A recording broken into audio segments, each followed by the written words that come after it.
What's going on, y'all? I'm Brady, and welcome to Brady's Book Nook. So today we are at day 3 of the Narnia week. So I tackled Voyage of the Dawn Treader, and like I said, currently recording this, it's about midnight.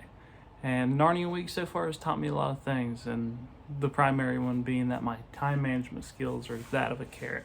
So, like I said, I keep saying we'll get them out, these videos out earlier, and somehow it keeps being later every time. That's how it goes.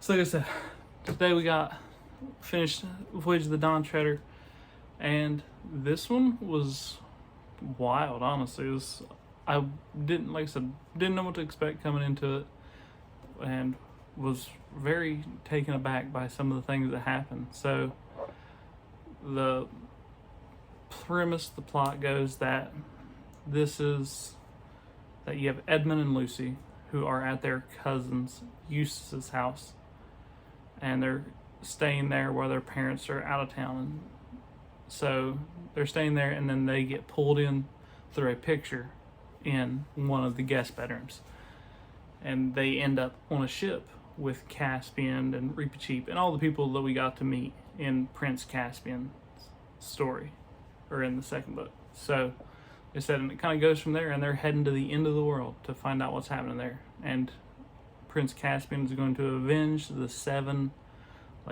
lords of his fathers who were kind of pushed out in those islands.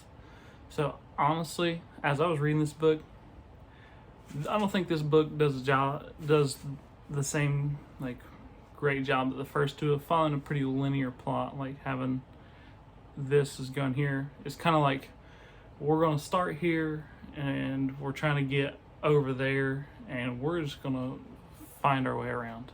And so it's very haphazard. It's an adventure. That's what it is. It's truly just this epic journey. And like I said, it wasn't until now I start seeing a lot of classical inspirations that Lewis has taken from some historical pieces of work. There was a few things that were very Arthurian legend based, and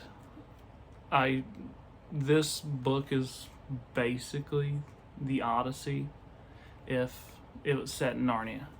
And what it seems like is that I think C.S. Lewis, because this is the 5th book in the chronological order, but 3rd published, I feel like he really wanted to explore the edge of the world and some of the places that you wouldn't see, and these oddities that would run into. So I feel like he had a bunch of stories he wanted to tell and didn't know where to put them, and they just worked really well because you could bounce from island to island and tell these briefer stories that still have a good push through and kind of connect in some ways. And I feel like it was haphazard in a lot of ways, but it was fun, and that was the biggest thing, is that I never felt like, why are we doing this? It was always enjoyable to read. I really like Lewis's prose. It's something that I feel like I've taken for granted in the first 2 books. It's simple, but it's very casual. And like I said, I know I've talked about this in previous videos about it being how a storybook would be written. And I feel like it keeps getting better with each book somehow. He's continuing to improve on that. And it's really something I enjoy. It's almost like an oral tale is what it feels like you're reading. And that's just a super nice touch. And as far as the book goes, there's a ton of great pieces in it. It's just characters and things.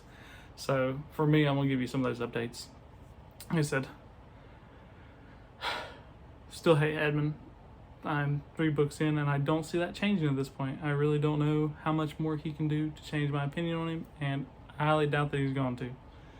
So, 2, one of my favorite characters is now Eustace. I loved him. I think this is the only book that he appears in, but oh my gosh, he was just such, he's supposed to be a character that you hate, but he's one of those characters you're supposed to hate, but you can't help but love, because he's like annoyingly lovable, and he's just, I thought he was just so funny. And he, for me, a lot of the book he gave kind of like the comedic relief, and he really does have an arc where he kind of changes who he is, and that's one of the stories he gets told. So he kind of changes that, but still reserves that comedic relief throughout the book and stuff like that. So that was nice. And then Reepicheep, my personal favorite character so far in the series.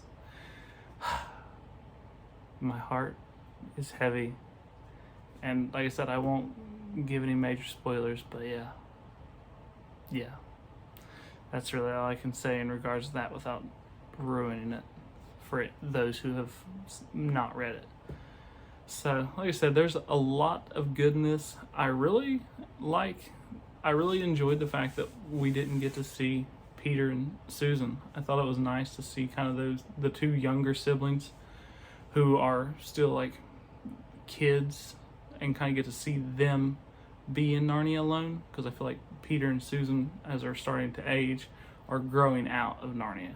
And I thought that was just, it was really interesting, yeah, to kind of see how that's gone. And like I said, just overall, so far, I've loved the Chronicles of Narnia series, and it's one of those that, like, I can't believe I hadn't read, but I'm just glad that I'm doing it now. So like I said, tomorrow we tackle Silverchair, which this one I legitimately have no idea what it's about. I've not even read the back of the book yet, so like I said, I'll probably do that once I get done filming this and kind of brace myself for tomorrow. So like I said, really that's all I got for you guys.